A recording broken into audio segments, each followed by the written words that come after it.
सोचिए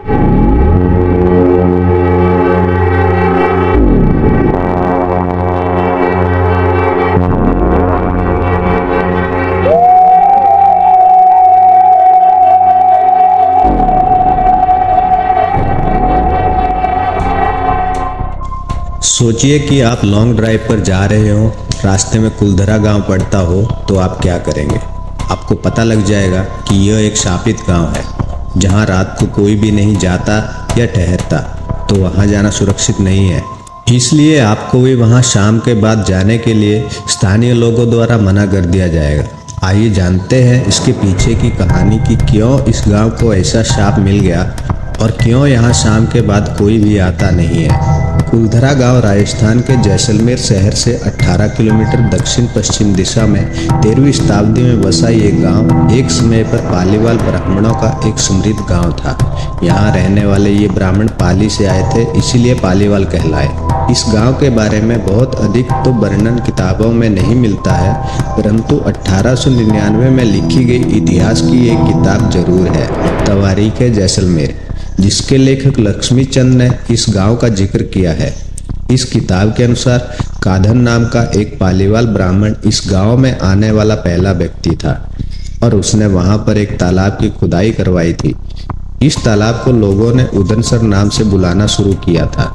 यह गांव शापित क्यों हुआ, इसका लिखित प्रमाण किसी भी किताब में तो नहीं मिलता है और एक पुरानी कहावत है कि इतिहास में नाम और तारीखों के अलावा कुछ भी सच नहीं होता, जबकि फिक्शन में सिवाय नाम और तारीखों के सब कुछ सच होता है। इसीलिए निश्चित आधार पर इसके बारे में कुछ भी कहना शायद संभव नहीं है, परंतु इसके बारे में एक कहानी जो बहुत पुराने समय से चली आ रही है, उसी को ही सच माना जाता है। 19वीं शताब्दी में इस गांव का और इसके आसपास के इलाके का कामकाज यहाँ के मुख्य शासक सलीम सिंह के हाथों में था, जो कि एक बदचलन इंसान था और गांव की बहू बेटियों पर अक्सर उसकी गंदी नजर रहती थी। हद तो तब हो गई जब उसकी गंदी निगाहें वहाँ के मुखिया की बेटी पर भी पड़ गई।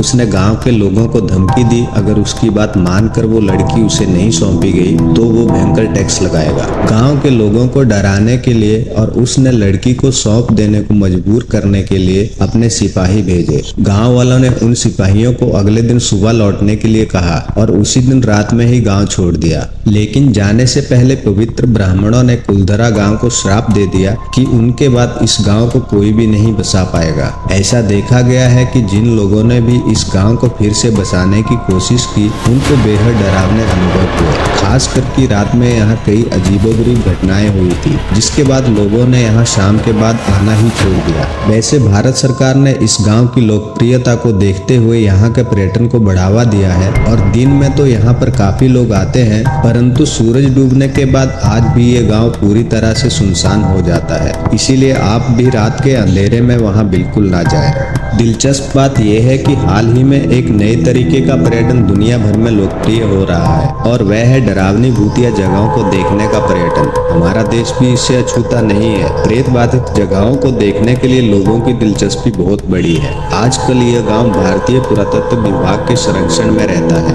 यही कारण है कि कई अन्य भयानक डरावनी जगहों की तरह कुलधरा को देखने के लिए काफी सैलानी आते हैं, पर सिर्फ दिन में ही, क्योंकि शाम का सूरज ढलते ही यहाँ की सीमा पर रहने वाले, इसका ख्याल रखने वाले लोकल लोगों और प्रशासन की तरफ से एंट्री गेट बंद कर दिया जाता है ताकि यहाँ रात के समय कोई ना आ पाए। आमतौर पर यहाँ जब तक सूरज की रोशनी रहती है, यानी सुबह 8 बजे से शाम 6 बजे तक, इस जगह को देखने के लिए आ सकते हैं। परंतु आने से पहले अगर सूरज डूबने के समय के अनुसार आप बंद होने का समय आधिकारिक तौर पर प्रशासनिक वेबसाइट से चेक कर ले तो अच्छा रहेगा। यहाँ पर अजीब सा पसरा डरावना सन्नाटा देखकर अक्सर ही लोगों को इस जगह के खौफ का एहसास भी होता है। अगर आप भी ऐसी चर्चित भूतिया और डरावनी जगहों को देखने का शौक रखते हैं तो जाइए, जरूर घूमने जाइए, क्योंकि ये जगह आखिर जैसलमेर और राजस्थान की सबसे अधिक देखे जाने वाले पर्यटन स्थलों की सूची में अक्सर ही सबसे ऊपर रहती है। भारत सरकार ने इस गाँव की लोकप्रियता को देखते हुए यहाँ के पर्यटन को बढ़ावा दिया है और दिन में तो यहाँ पर काफी लोग आते हैं, परंतु सूरज डूबने के बाद आज भी ये गाँव पूरी तरह से सुनसान हो जाता है। इसीलिए आप भी रात के अंधेरे में वहाँ बिल्कुल ना जाएं। तो ये थी कुलधरा गांव की पूरी हकीकत। दोस्तों,